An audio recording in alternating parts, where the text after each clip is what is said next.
This is the Situation Room, the only way to start your day. When we say things out of emotions, when we come after anger or any situations, it is very difficult to take back whatever you have said, take back injury that has caused. That's how I interpret it. A lot have been said against you, as you showed the last few minutes, you know. And with that brings us to this conversation. SG, do you have powers from the ministry to direct doctors to withdraw their services from Kiambu? Or any county for that. Or any county. I have powers that is enshrined in the Constitution of Kenya and in the Union Constitution that I get from the elective position of membership to actually handle labor matters, to the point that we can withdraw workers from their workstations as a form of industrial actions to bargain for the rights of workers. But then we don't have powers to withdraw workers from the workstations in times like the ones for interns. Okay. But interns are members of the union and they can go on strike. Like when strike is on, they can participate in the strike. The case of Kiambu is a bit unique in the sense that the doctors have been on strike from May. Interns were posted in July. And we had hopes that the strike would not go for long because the issues that we asked in this particular strike were straightforward, the things that every other county is doing. And therefore, that's why when interns were posted, we knew it was going to go well. By end of July, the county resorted to employing other doctors, about 70 of them, who then began writing out their issues, that they cannot manage certain complications because they are not consultants. The interns who have logbooks to be filled could not proceed. We asked the ministry that internship is a one-year period. And therefore, if the interns in Kiambu, the doctor interns in Kiambu are going to be there, the way the county is handling this strike, they're going to be affected. Because you'll be paid salary, but then you're not trained. So it means that the next year you will go for internship for free. So we told the minister, can you intervene for this matter to end? The minister wrote to the Kiambu County, told Kiambu County, manage this, handle this strike issue. Otherwise, the interns who have been sent there, 700 of them, are being affected. The CS Duale actually organized a meeting for the union leadership and the governor, booked an appointment. I remember it was on 3rd of June. We had a flight to ILO in Geneva, me and chairman of the union. But when the minister called us, we cancelled that and went to have a meeting with the governor. The governor did not turn up. We stayed there. The next day, there was no meeting. And therefore, we come and provide the CS. Yes, we had cancelled all these trips to end this, but there's no progress. We continue engaging, but there was nothing moving. So the minister wrote to Kiambu County on 26th of August that if the interns are not, if the strike is not resolved by 15th of September, then we will have no otherwise but to redeploy them to other institutions where they can actually get services and where they can offer services and train as necessary. 15th of September lapsed. There was no reply whatsoever from the county. Then now, by 1st of October, the ministry indicated that now we have to redeploy because 4 months have gone.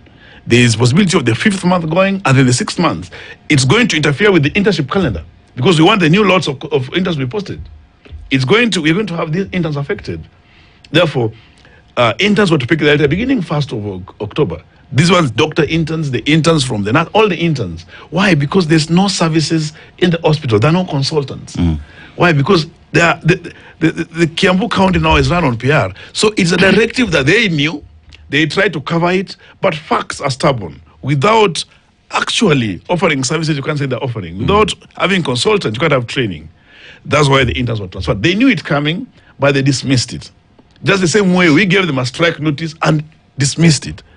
Because they say, oh, if we have 350 doctors, we can actually have a county functioning with 70 doctors. And the likes of Nyaga are the same type of people we had in Laikipia in 2019, when a chief officer who is a doctor will misadvise the governor, will misadvise the administration and say, no, things are okay.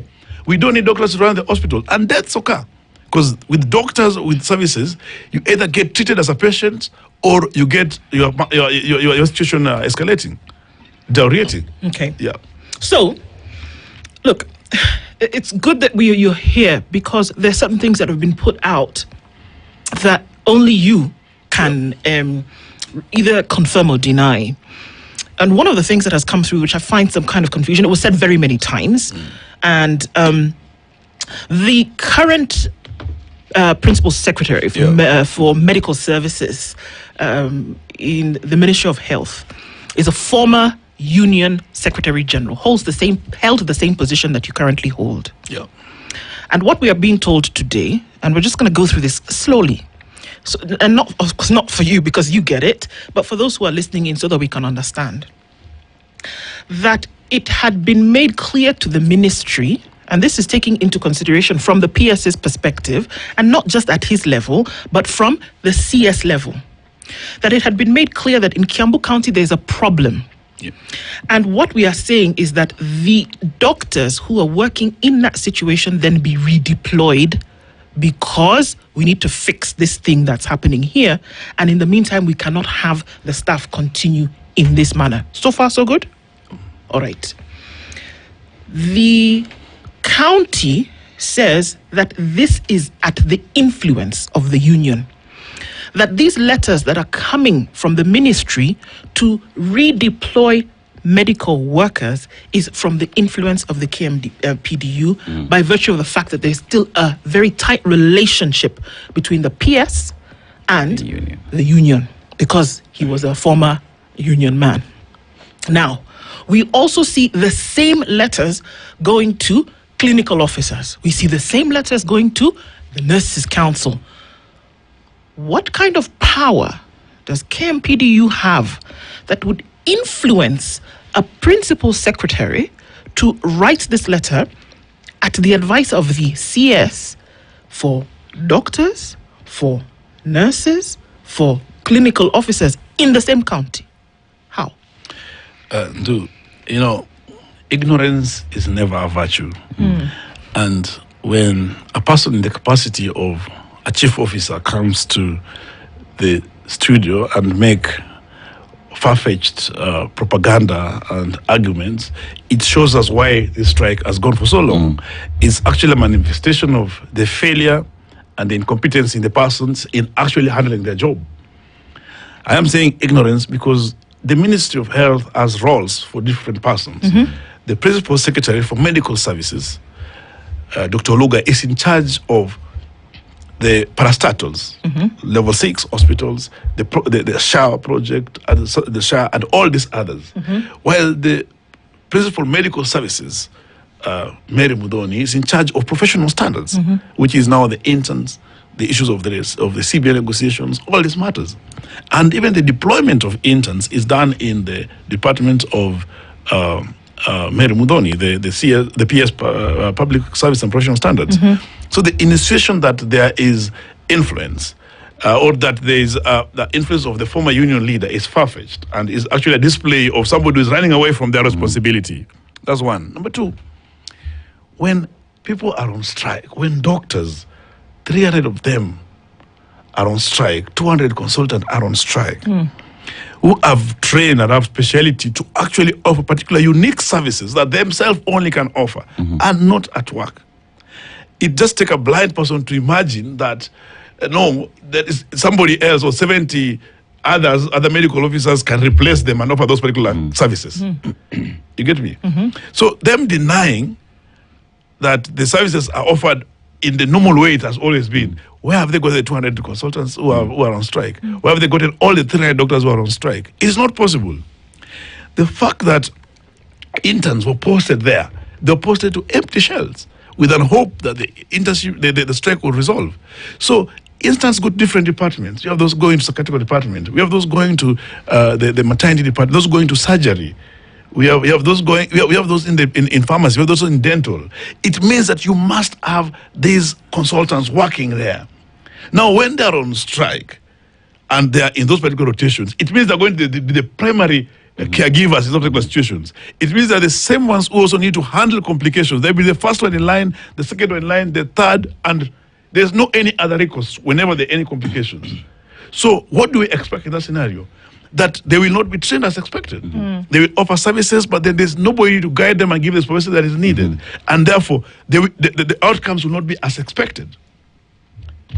Dr. You see, Yeah. as we have this discussion now, the issue has been the 10 points, the 10 Yes. issues that are on contention. We've seen that this is a matter that has escalated all the way to court. Yeah. And there are the last two clauses. The clause on victimization where there is a problem. Yeah. And the county has it's what it wants, and there is what the KMPDU wants. Where's the problem? Why can't you just get to agree on that? Why is this clause the problem in ending this stalemate? Can't you just sit and agree?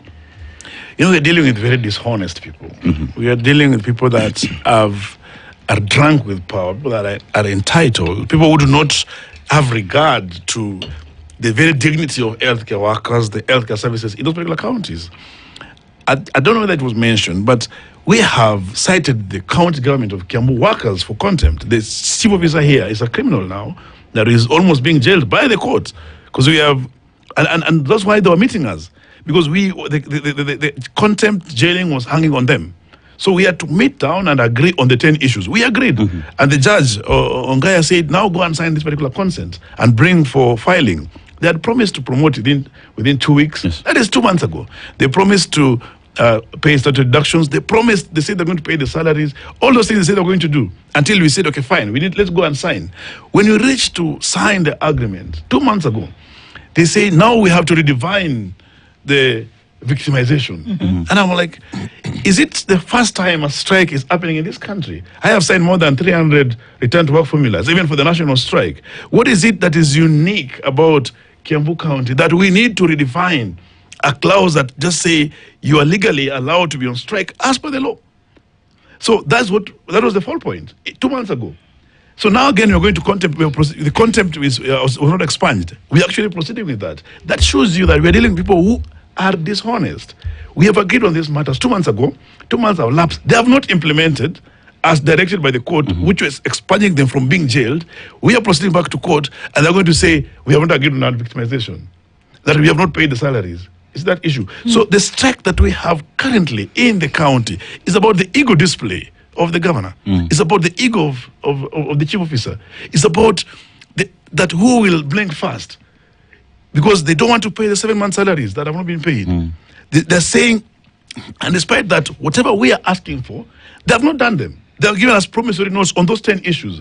The promissory note that we took 2 months ago and have not been implemented. So essentially, it is the attitude, the wrong attitude that the county has, which is well displayed from the chief officer as it speaks, because then it is a representation of the leadership, and that's what has made us to be up to this point. That they don't care. They feel like everything can be covered with the public relations. We will say no, the hospitals are working and it's going to work.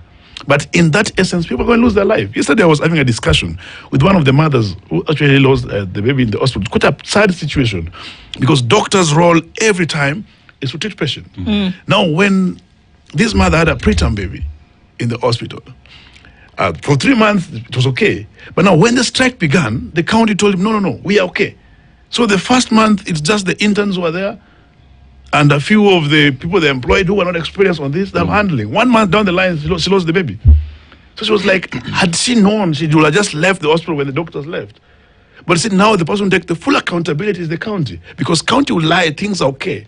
You go to the hospital, you get admitted, then you get complications, and the outcome is different.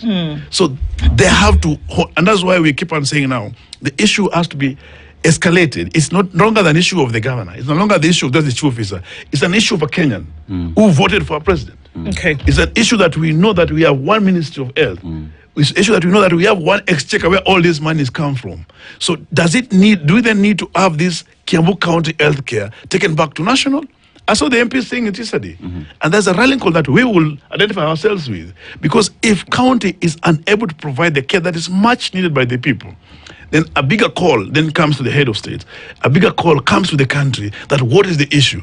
Do we serve people's ego, or we serve the Kenyans who elected us? The MPs have spoken, the MCS are speaking, the doctors are speaking, and everybody else is speaking. It can't be that everyone is wrong except this cocoon or cabal of individuals. So even as we talk about that, and because that's it still remains a conversation that's still very much front and center of what will happen in the coming days. And, days, not weeks, Davji. That needs to be sorted out because we can have ego play and all of this. But there are people who are unwell that need to be treated. There are people who need these services. But even while that is happening, the KMPDU has also said, not just Kiambu, but other counties in the country will actually call for strike notices. You've named a few already. And some of the issues that you talk about, unpaid salaries and arrears, excuse me, lack of medical cover, stalled promotions, unfulfilled agreements, unremitted deductions. And we're talking about Nakuru, Laikipia, Kajiado, Nairobi. And you're saying, you know what? You issued a 14-day nationwide strike notice over the government's failure to pay salary arrears in an agreed 2017 CBA. And you said, you know what, guys? Let's get serious. If this doesn't happen, then countrywide, we're going to shut it down. Is that the case? There's a big difference now that we have with national government and county government. Yeah. And I must display that the kind of attitude and responsiveness that we have from the Ministry of Health and from the national government, we have not experienced before, where we have agreements signed and they're actually getting implemented. We had a meeting with the CS Duale around 10th of April when we just appointed. There's some rough things that he told us are going to implement, like posting of doctor interns. Yeah. It was the first time interns were posted and paid the first month on service without us having to demonstrate. And they're being paid the CBA rate of the 206,000. Yes. That was one good thing. Secondly, we had arrears that were owed to doctors for 7 years. He told us, we are going to pay this. And the second batch of that arrears was paid in this month. Actually, doctors of all across the entire country have received this money. The issues of postgraduate. So the ministry, headed by Duale and Oluga and Mudoni, are doing their job. They're actually implementing even the SRC circulars that have been provided, the PSC circulars. But then we have a problem. That health is not just nationally run. Yes. Health is also devolved. The counties have a role to play. But what are counties doing? Counties are not doing their role, part of the role. For example, the SRC recommendations on the wage change, that was done last year. No county has done. No county has implemented. So we came down as all unions and say it is not possible that our counterparts in all the ministries headed by the Ministry of Health have their wages implemented, but then the 47 counties are not implementing. So we gave them a notice as entire union sector that they must act that within 7 days. Otherwise, we're going to have a joint action for the entire union fraternity. That's one. Number two,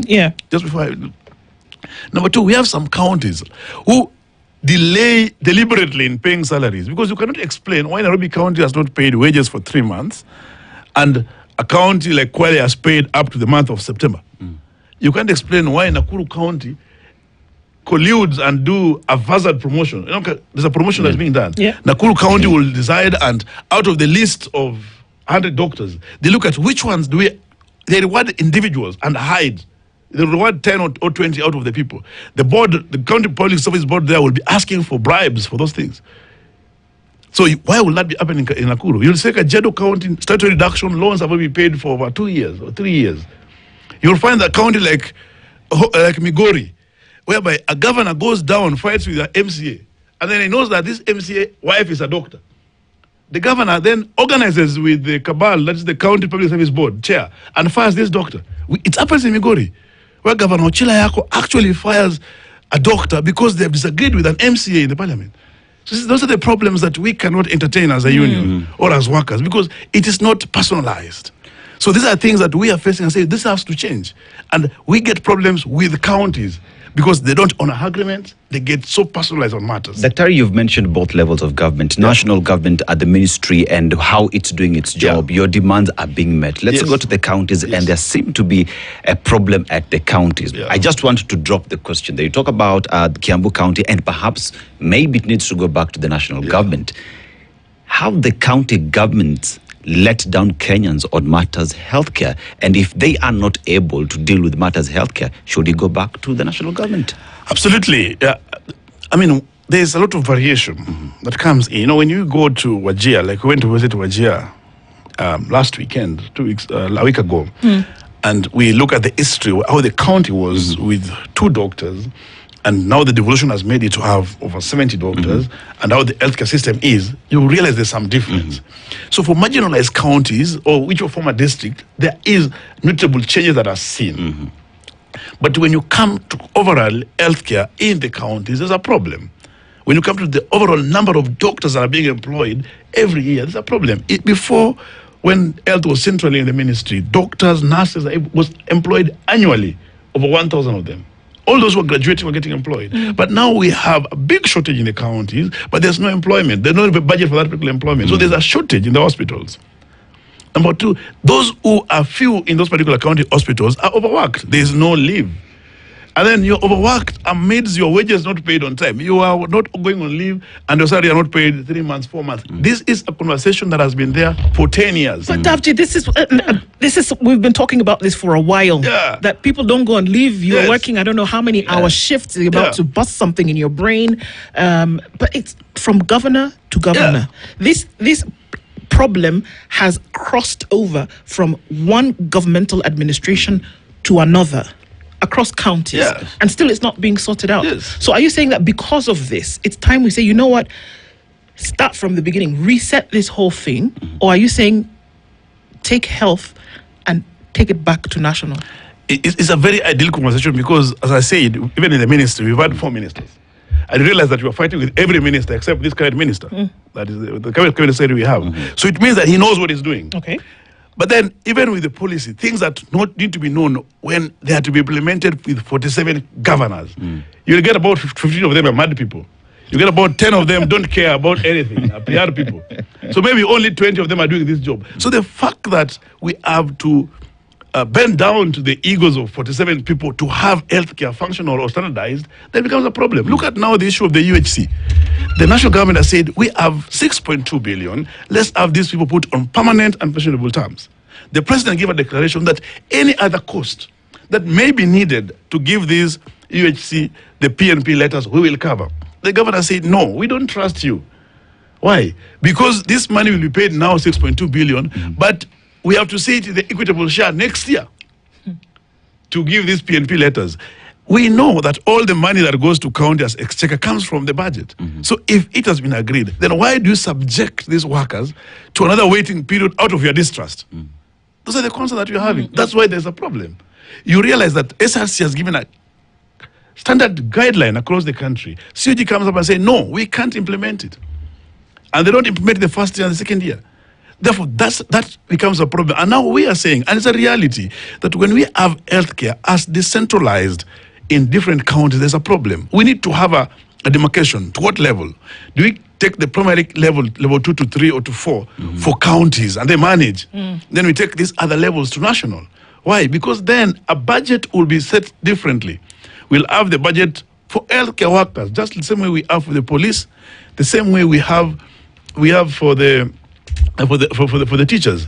And there's been a repeated indignification of Kenyans by the governors. We saw in Laikipia, when doctors were fired for 40 months, when the situation was bad, how many people died that otherwise would have been saved? We saw the same in Kirinyaga. We have seen the same in so many other counties where even drugs are not being procured. So the standardization is a problem. And now we are seeing it also in Kiambu. Do you know that the scenario in Kiambu will not have been in existence if healthcare was centrally managed? Because then the ego of the governor will not be an issue. Just the same way we've had in other places. It will have been sorted because it's the right thing to do. How does that play against the model of devolution, which the Constitution essentially guarantees, whereby you will have smaller pockets for manageable processes of resources and healthcare and education and things like that? How would you see, well, maybe not education, but that you see manageable pockets of things? How does that play against the devolution model? Or are we saying that, no, we've tried it for 14 years, it's not working, let's take it back and see how it would work if it was centralized? And you and me agree that the issues of infrastructure, that is brick and mortar for constructing hospitals, counties have done so well. We can go to every county and see big hospitals that are being constructed that are actually visible. But when you come to service delivery in those hospitals, there has to be, people must get care. The essence of an hospital being built is that you get to the hospital, you see a doctor. You go to the lab and you get the diagnosis. You get drugs. You get admitted, go to theater if you're supposed to go. That is the essence of service provision. But when you have a structure that is 7-star, and then there are no healthcare workers in it, or there are no drugs, or there are no equipment, then it remains a 7-star building that otherwise should not exist in the first place. So that's what we are seeing. So it means that must be a way that politicians are left for things that that enhance politics, like constructions of those hospitals. They can be left for counties.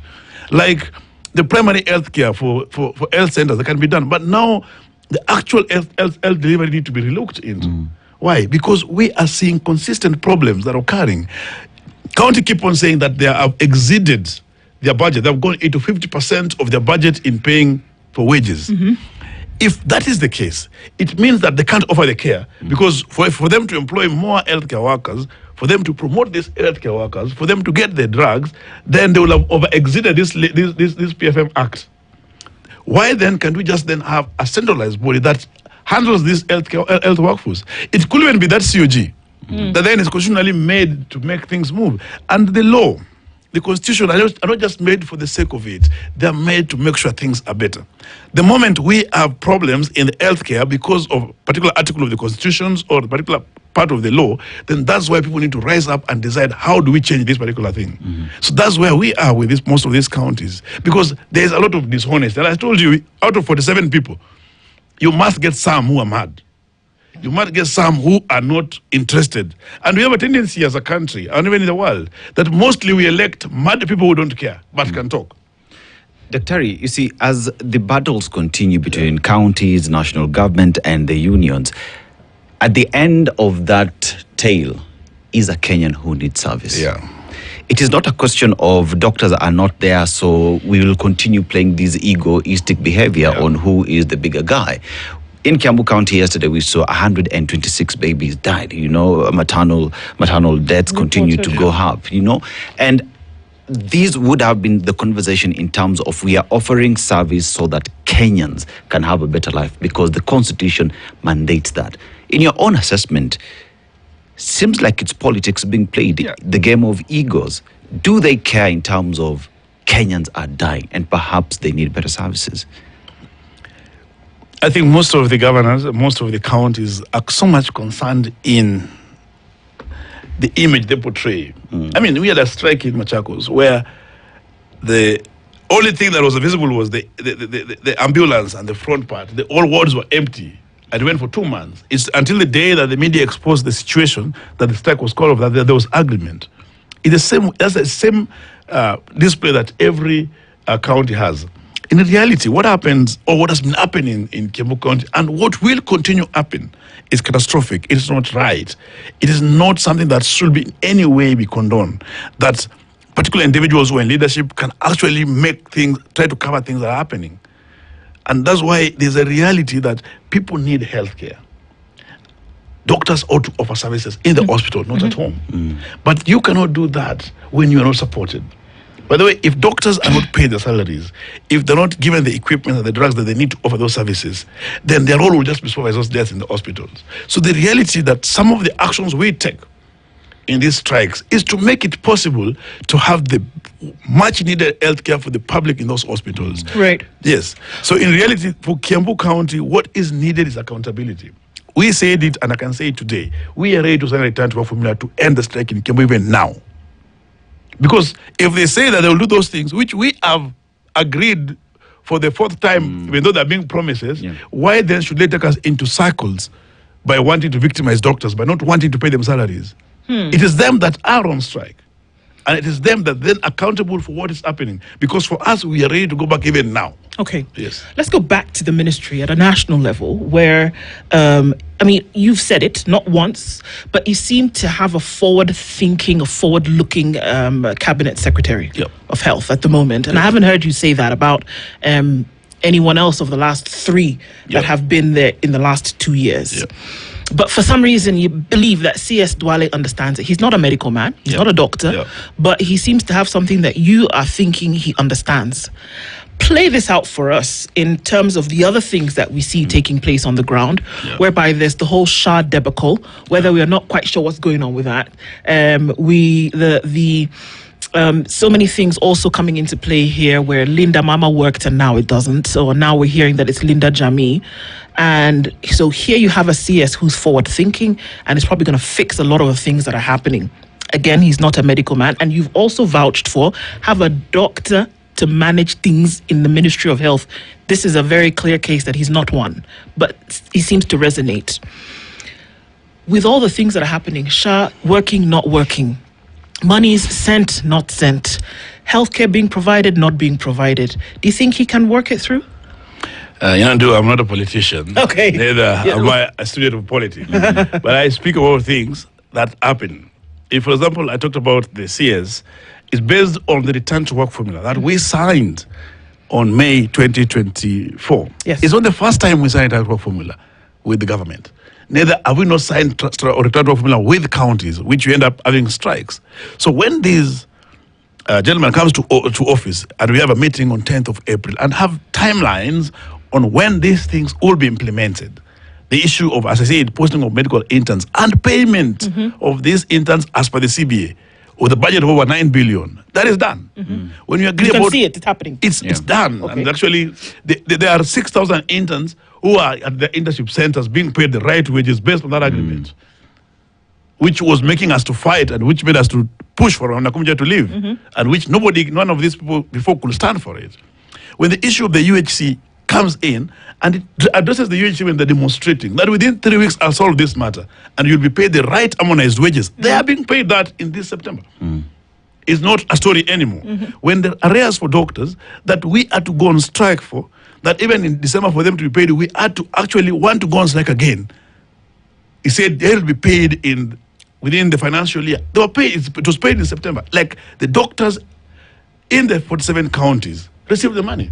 When we agreed that the money for ministry doctors would be paid, it was paid. When we talked about postgraduate fees being approved, this was not approved since 2019. And when we discussed it, it was approved in August 2025. So the elements of the things that we have agreed that are done are not fictitious, are not political things. They're things that affect the lives of each and every individual doctors, wherever they are, in terms of their arrears, in terms of the internship, in terms of even the fees. So that's the reality. And therefore, these doctors are then motivated to offer the services. That's one side. On the issue of SHA, we as a union stood up against SHA in 2023. And then went to court about it, litigated it. And there's so many issues that we talked about that were challenges in SHA. You remember that at that time, the MPs, members of parliament, approved or passed it without a dot or a comment on it. Right. But who was the minister? It was not Duale at that time. There was another minister who was in charge of the process. So it is, I believe, dishonesty or an act of dishonesty for parliamentarians who went through this act and passed it to come and start accusing the minister. That's the first problem. Because if there's an issue, they need to sort it out. They need to recall this document and say, what is it that we need to fix? Like number one thing, which is okay, which is good, we support. Number one thing is this issue of, it's insurance bias, whereby in NHIF, you're supposed to, when you pay, you have to stay for 6 months before you start accessing care. In social health authority, you pay, you go to the hospital, you are sick. You're being told that for the mean testing, you're supposed to pay 3,600. You pay 3,600 and the inpatient approves 200,000, they pay. You go to the, so that's the reality about what SHA is. That's different from NHIF. We said that one needs more money in SHA when that is happening. And that's what, when you hear what Dr. Lesenga has been saying, that every month, SHA spends like 9.5 billion in hospitals, while NHIF, while they collect about 6.5 billion. I don't have the statistic, but that's what has been said, which to me is a good thing. Why? It's a good thing that the number of Kenyans that are approved to get care is more than what is being collected. Yeah. So what will be the solution of the unpaid wages in SHA or unpaid services that have been offered by private hospitals? What will be the crisis? What will be the solution? Because the crisis means that Kenyans have gone to these private hospitals and gotten care. So the crisis is good that people have gotten care. The only issue that people have not been, the hospitals have not been paid. So number one thing is that the issue of the indigent, that they say there's more money being injected in SHA. It means that they can pay this bill. Number two, it means that we as Kenyans must ensure that more people register and pay up to increase the funds in this particular SHA. The other thing is the parliamentarians, because they passed this act, and this act needs more money, like in the primary health care.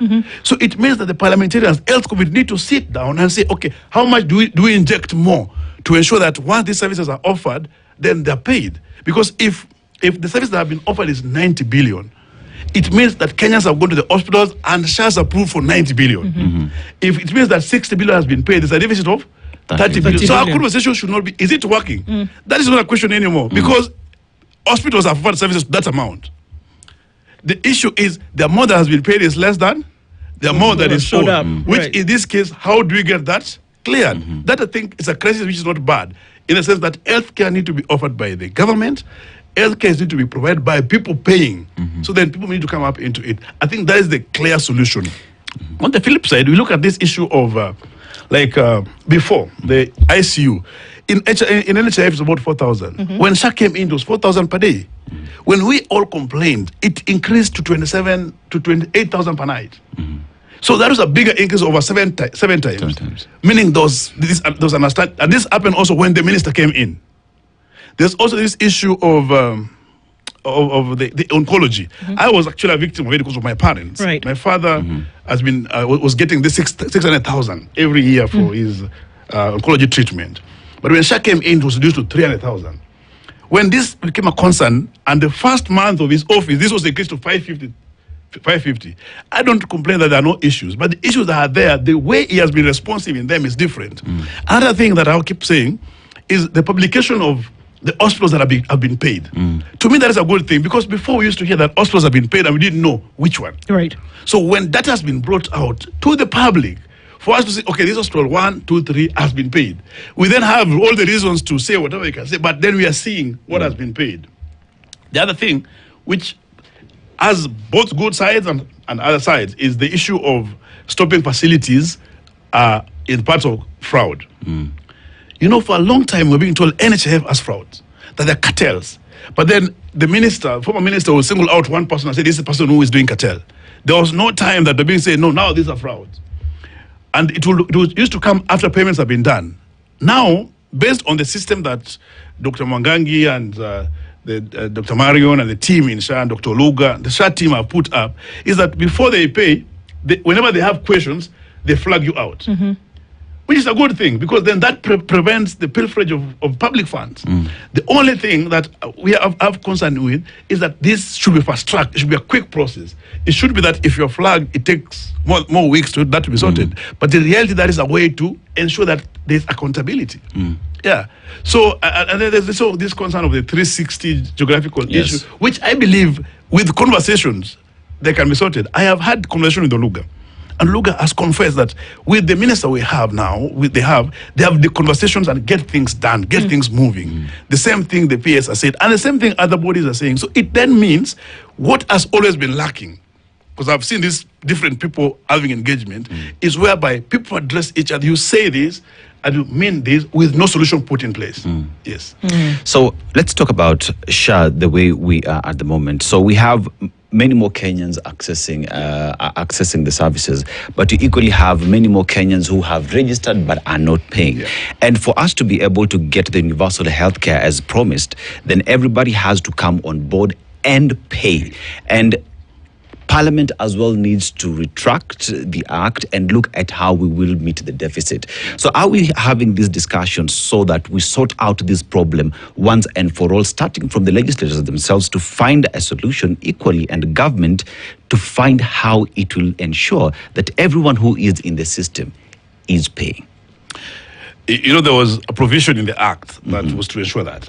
That it was saying that if you are not paid up, or not paying up your SHA, then you are not to access any public services. You are not to get your birth certificate, you get marriage certificate, death certificate, all those things. We went to court because we found that to be unconstitutional. And the reality, from some of the articles in that particular act that was removed are such ones.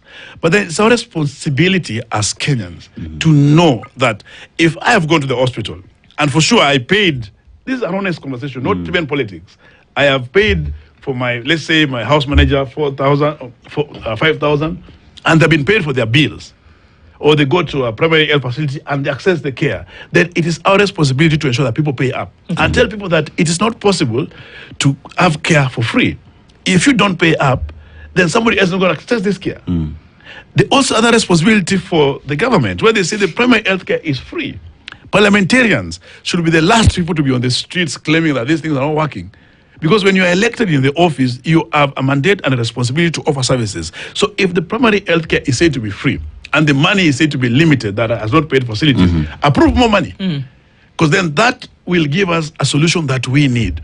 But most of the things, most of the good things are lost in political rhetorics. Because somebody wants to say, this was good, this was bad, but we have to come and say, what is it being offering? When we had a concern as a union when the civil servant across the country was removed from SHA, from NHIF, the NHIF Civil Servant Comprehensive Cover. It was removed in SHA. That is the transition clause number 5. We had a concern with that. We had a concern when the Edu Afia was removed. Right. We had a concern when Linda Mama was removed. So we had to come to understanding that what is the replacement of these particular health services?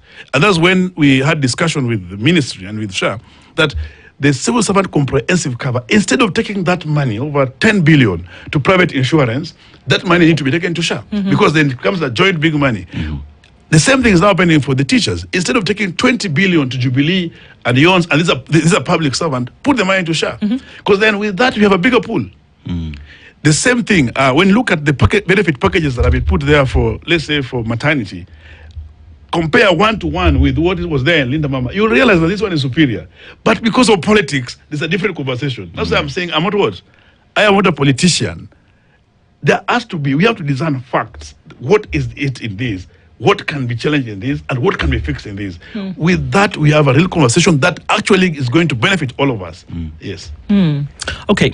This is the Situation Room, the only way to start your day.